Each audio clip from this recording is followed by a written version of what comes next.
میں میرے سینئر میں آپ کو بتاتا چلوں، میرے دوست الطاف حسین کی سیاست جو ہے 1979 سے شروع ہوتی ہے، جب اے پی ایم ایس او کا قیام عمل میں لایا گیا تھا، اور نفرت کی سیاست جو تھی وہ ذوالفقار علی بھٹو کے دور سے شروع ہوتی ہے 1971 سے، جب اس کے ٹیلنٹڈ کزن ممتاز بھٹو کو انہوں نے وزیر اعلیٰ بنایا تھا،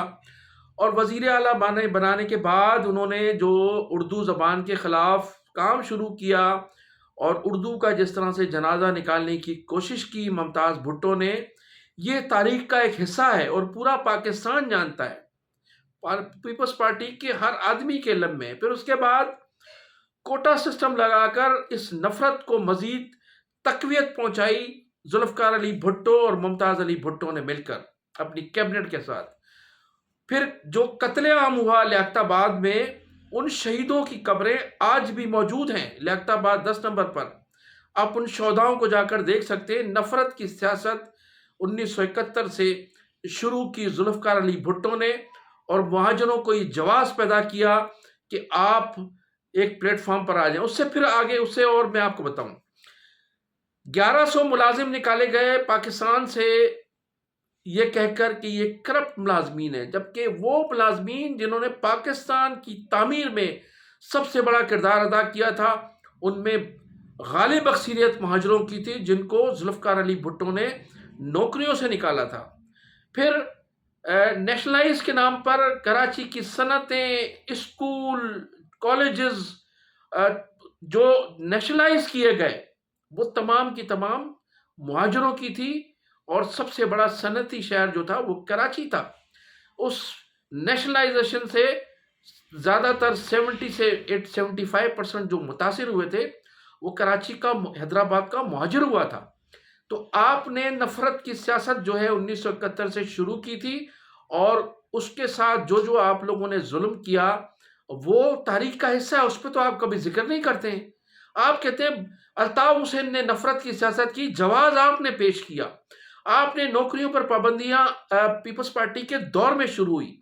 پیپلز پارٹی کے دور میں پوچھا جاتا تھا کہ باپ کہاں پیدا ہوا، دادا کہاں پیدا ہوا۔ تو یہ نفرت کی سیاست کا آغاز جو ہے ذوالفقار علی بھٹو کے دور میں ہوا تھا سندھ میں، اور پھر جواز پیدا کیا گیا، آپ لوگوں نے جواز پیدا کیا کہ مہاجر بھی جو ہیں وہ ایک اپنے پلیٹ فارم پہ جمع ہوں، چھوڑ دیں ان مذہبی جماعتوں کو، چھوڑ دیں ان قومی جماعتوں کو، اور پھر جب یہ ایک پلیٹ فارم پر جمع ہو گئے تو پھر آپ نے ان کو نفرت کی سیاست قرار دیا، اور پھر نفرت کی سیاست کو جس طرح سے استعمال کیا گیا، لیکن اس کے باوجود بھی دیکھیں نا، ایک طلبہ تنظیم بنی، پھر اس کے بعد ایک قومی جماعت بنی، اس کے خلاف پروپیگنڈا، اس کے خلاف جو کچھ بھی ہو سکتا تھا لوگوں نے کیا، نفرت پیدا کرنے کی کوشش کی۔ پھر اسی جماعت کو قومی دھارے میں شامل ہونے کی کوشش کی گئی، لیکن اس کے خلاف بھی سازشیں کی گئی، اور اس ملک میں 1988 میں جب محترمہ بے نظیر بھٹو کو جب مینڈیٹ ملا تھا، تو اقتدار دلانے میں بھی الطاف حسین کا کردار تھا۔ الطاف حسین اگر 1988 میں پیپلز پارٹی کی حمایت نہ کرتے تو بے نظیر بھٹو حکومت نہیں بنا سکتی تھی، اور 2008 میں آصف زرداری کو اگر صدر کے لیے متحدہ قومی موومنٹ حمایت نہیں کرتی تو سوال ہی نہیں پیدا ہوتا تھا کہ آصف زرداری صدر مملکت بنتے، بلکہ صدر مملکت کا اناؤنس بھی الطاف حسین نہیں کیا تھا۔ تو یہ تمام جو احسانات ہیں پیپلز پارٹی پر، وہ بھی ان کو یاد رکھنے چاہیے، اور پھر متحدہ قومی موومنٹ کو اس کے جواب میں جو کچھ ملا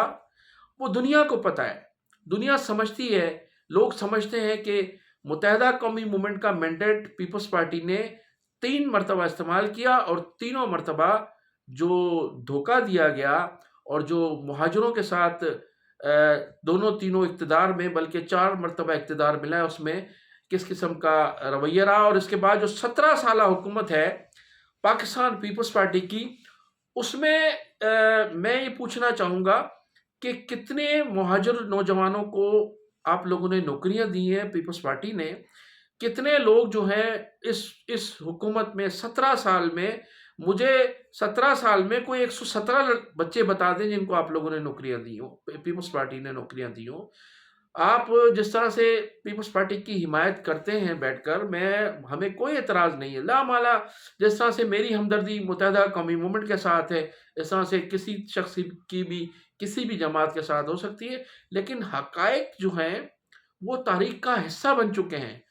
کم از کم اس میں جو ہے حقائق پیش کرنے چاہیے۔ متحدہ قومی موومنٹ کا اگر آپ پوچھنا چاہیں تو میں آپ کو ریکارڈ دے سکتا ہوں کہ جو غیر مہاجر تھے ان میں کتنے لوگوں کو کتنی نوکریاں دی گئیں الطاف حسین صاحب کے کہنے پر، یہ بھی ایک ریکارڈ ہے۔ لیکن آپ 17 سالہ حکومت میں نہیں بتا سکتے کہ کتنی نوکریاں دی ہیں۔ میں خود جو ہے، اب دیکھیں پاکستان، آپ کہتے ہیں کہ دہشت گرد تنظیمیں اور بوری بند لاشیں اور پھر سانحہ بلدیہ، تو سانحہ بلدیہ جیسے تو 17 سال میں کتنے ہی واقعات ہو چکے ہیں۔ آپ کے سامنے گل پلازا ہے، پھر اس کے بعد کوآپریٹو مارکیٹ ہے، بولڈن مارکیٹ ہے، اس قسم کے سانحات تو اس حکومت کے دور میں بھی ہوئے ہیں۔ لیکن کبھی بھی متحدہ قومی موومنٹ نے نااہلی تو ضرور بتائی کہ یہ نااہلی جو ہے پیپلز پارٹی کی حکومت کی ہے، لیکن کبھی یہ نہیں کہا کہ یہ جو آگ لگوائی گئی ہے یہ آصف علی زرداری نے لگوائی ہے، یا بلاول بھٹو زرداری نے لگوائی ہے، یا فریال تالپور صاحبہ نے لگوائی ہے، یا مراد علی شاہ نے لگوائی ہے۔ لیکن آپ ڈائریکٹ ہٹ کرتے ہیں۔ اور اب جو کل جو واقعہ ہوا، 3 روز قبل واقعہ ہوا ہے، اس کی جو خبریں ہیں، اس خبریں پڑھنے کے بعد ہم اندازہ لگا لیں کہ یہ اس واقعے میں کون کون ملوث ہے۔ مزید میں کیونکہ ولاگ جو ہے کافی طویل ہو رہا ہے، مزید انشاءاللہ تعالیٰ میں آپ کو اور مزید جواب دوں گا۔ اور قادر پٹیل صاحب نے جو الطاف حسین صاحب پر الزامات عائد کیے ہیں قومی اسمبلی میں اس کا بھی آپ کو دوسرے ولاگ میں جواب دوں گا، اور پھر میں بتاؤں گا قادر پٹیل صاحب کے کارنامے۔ اب میں ذکر کروں گا مصطفیٰ کمال صاحب کی جو پریس کانفرنس ہے، اور اس پریس کانفرنس میں جو انہوں نے رونا دھونا شروع کیا ہے۔ بھائی مصطفیٰ کمال صاحب، آپ کا جو مینڈیٹ ہے وہ چوری شدہ مینڈیٹ ہے۔ یہ اقرار آپ خود اپنی میٹنگز میں کر چکے ہیں۔ آپ کا وفاقی حکومت میں کوئی ویٹ نہیں ہے، آپ کی کوئی وہاں حیثیت نہیں ہے، آپ کی جماعت کی آپ کو کچھ بھی نہیں سمجھا جاتا۔ یہی وجہ ہے کہ آپ جو فیصلے آپ پر جو فیصلے مسلط کیے جاتے ہیں اس پر آپ کو عمل کرنا پڑتا ہے۔ دیکھیں نا، آپ یہ خود فرما چکے ہیں اپنی اجلاس میں کہ ہماری وہاں حیثیت اس لیے نہیں ہے کہ ہمارا جو مینڈیٹ ہے وہ چوری شدہ مینڈیٹ ہے۔ ماضی میں بھی تو متحدہ قومی موومنٹ حکومت کا حصہ رہی ہے نا۔ پاکستان پیپلز پارٹی کے 2 اقتدار تھے، دونوں میں حکومت میں شامل رہی، اور نواز شریف صاحب کی بھی 2 حکومتوں میں متحدہ قومی موومنٹ جو تھی وہ اقتدار کا حصہ تھی۔ اور پھر اقتدار میں کس طرح سے گئی؟ اس وقت گئی جب ان لوگوں نے 9-0 کی یاترا کی۔ نواز شریف خود بھی 9-0 آئے، آصف علی زرداری کو بھی 9-0 آنا پڑا، اور محترمہ بے نظیر بھٹو کو بھی 9-0 آنا پڑا، اور الطاف حسین صاحب کی جب تک رضامندی شامل نہیں تھی اس وقت تک ان دونوں کو 4 مرتبہ ملک میں حکومت بنانے کا جو تھا وہ ان کے پاس مینڈیٹ نہیں تھا۔ 4 مرتبہ، 2 مرتبہ نواز شریف، آصف زرداری، بے نظیر بھٹو، انہوں نے 9-0 کی یاترا کی اور پھر یہ حکومت بنا سکے۔ اور جب حکومت کا ان کا خاتمہ ہوا تو اس میں بھی پاکستان متحدہ قومی موومنٹ کا بڑا کردار تھا، اس لیے کہ متحدہ قومی موومنٹ کے خلاف جو ناجائز آپریشن کیے گئے، یہ تو تاریخ کا حصہ ہے کہ آصف علی جناب پاکستان پیپلز پارٹی کے نامزد کردہ جو صدر تھے، صدر مملکت سردار فاروق لغاری، اس نے جب اس حکومت کا خاتمہ کیا، محترمہ بے نظیر بھٹو کی 1996 میں جب حکومت کا خاتمہ کیا، تو اس میں سندھ میں ہونے والی ناجائزی اور زیادتیوں کا بھی ذکر تھا، اور انہوں نے کہا کہ جو زیادتیاں کی گئی ہیں کراچی میں، حیدرآباد میں یا سندھ میں جو زیادتی ہو رہی ہیں اس کا بھی انہوں نے جواز پیش کیا تھا۔ تو حکومتیں بنانے میں اور حکومتیں گرانے میں 9-0 کا ہمیشہ کردار رہا ہے۔ مصطفیٰ کمال صاحب، یہ آپ کے علم میں ہے، آپ بھی اس کا ایک حصہ رہے، تو وہ ایک ایم کیو ایم، وہ اس دور کی ایم کیو ایم تھی، اور آج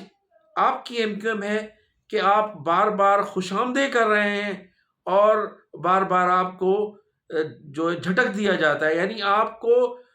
جو ہے وہ کوئی حیثیت ہی نہیں ہے۔ تو پھر جب یہ صورتحال ہو تو یہ کہا جاتا ہے کہ جو بزرگ فرماتے ہیں کہ جہاں انسان کی عزت نہ ہو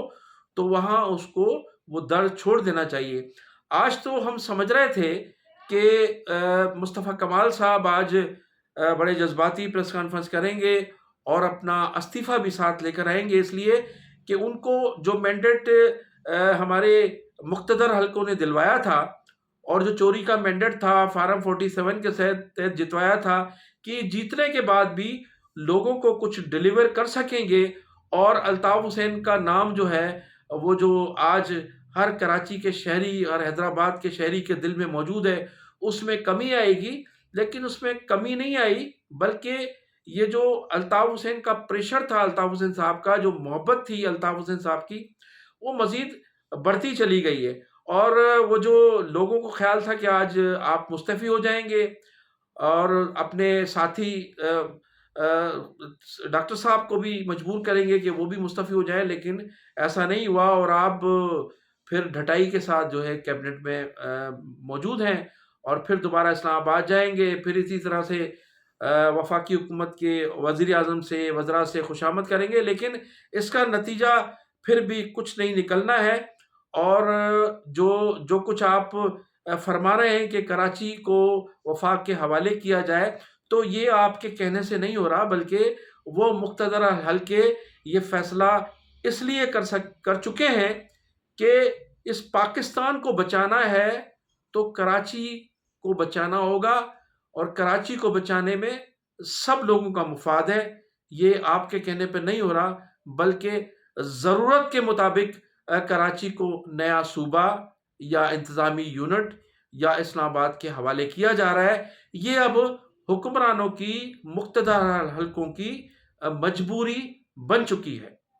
تو مزید انشاءاللہ تعالی اس حوالے سے میں گفتگو کروں گا۔ ناظرین، اب انہی الفاظ کے ساتھ آپ سے اجازت چاہوں گا کہ آپ میرے چینل کو سبسکرائب بھی کیجئے گا، کمنٹ سیکشن میں اپنی قیمتی رائے کا اظہار بھی ضرور کیجئے گا۔ پاکستان کو اللہ تعالی ہمیشہ سلامت رکھے۔ پاکستان زندہ باد، پاکستان پائندہ باد۔